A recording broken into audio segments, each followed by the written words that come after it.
You don't need to go to Niagara Falls when you can eat some Brian balls. What's going on, NASCAR Authentic Collectors and Diecast Reviewers on YouTube? This is Original Big Brian here, and welcome back to the final NASCAR Authentics Diecast review for Wave 7 of 2018. And today it's going to be on a not so, well, I guess you could say this is the first official throwback that we got for NASCAR Authentics, even though I think it is not a true throwback, so that's going to be just a little self-ironically that we got with this car. Well, without further ado, let's go ahead and start the diecast review of Alex Bowman's 2018 Llumar window film Chevrolet Camaro ZL1 for Hendrick Motorsports. This is an awesome looking car that I got along with all the rest of the cars for Wave 7 at my local Walmart. So you guys take a look. This is the third release that we got for this year for Alex Bowman. Take a look. It looks like we got the same packaging that we've got with the Exalta cars. So looks like Lionel kind of looks like they run out of color ideas to put on these cars. It would be cool if they did like a white background. That'd be kind of cool. And then with all the other Llumar window colors in the back. Maybe that's something for the next few years down the road, because it seems like they always like to change the packaging, which I do like. But without further ado, as we're going to go ahead and stop talking and unbox the Alex Bowman Llumar window film. Alrighty guys, we got the diecast out of its box, and before we get things started on this diecast review, let's go ahead and take this car right off the image, and let's look at the accessory that comes with this. It is yet another rectangular magnet that we got for NASCAR Authentics of Wave 7. Majority of these diecasts will have this magnet, which I do like. I mean, it's something simple, and it's a nice little accessory to show off your cars in your collection, and this one's very nice in particular, even though the paint scheme is pretty disappointing for it to be a throwback. Speaking of the devil, guys, here is next to Jimmy Johnson's Kobalt Tools throwback. This is probably the worst throwback. My God, if I just thought enough that, well, first of all, why are you saying, why is this considered a throwback? Well, look at this. We got the Goodyear Eagle tires and the throwback attendances. So technically this car is a throwback. And it's even worse on the 124 ARC version. It actually is in the throwback box for Darlington. I'm not joking, because he ran this car at this race.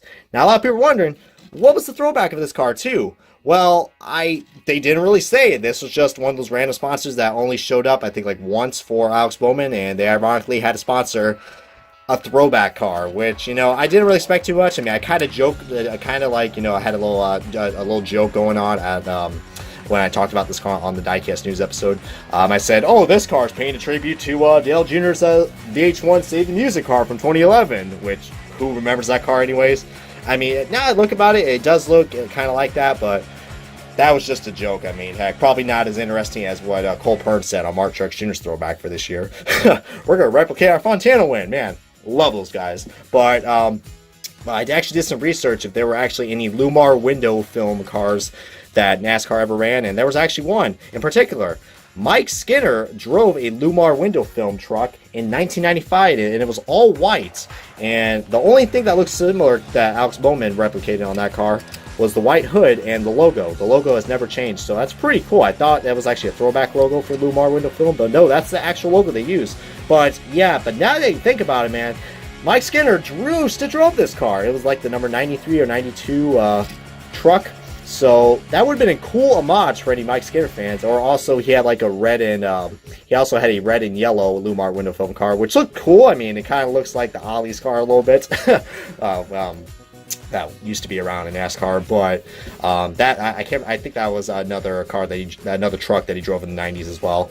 But yeah, I mean, maybe that'd be a good idea for next year if Llumar Window Film decides to sponsor the race again and put a little more effort into this car. And it's even worse that they originally were going to change this paint scheme up, and they did, but they never ran the car. The second interpretation of this car, which looks a lot more different. It's got like, it almost looks like the Tax Slayer car just a little bit, like color-wise. But then they ended up, it was just a mess with this car, and they ended up running the original car. It just had a little more white or back, a little more, something changed in the rear from what I saw on the photos. But yeah, this car was an overall mess for what has been probably the worst year for throwbacks. Well, probably if you're a Truex fan, a Suarez fan, or a Bowman fan, then yeah, definitely. But they all had good excuses of their throwbacks.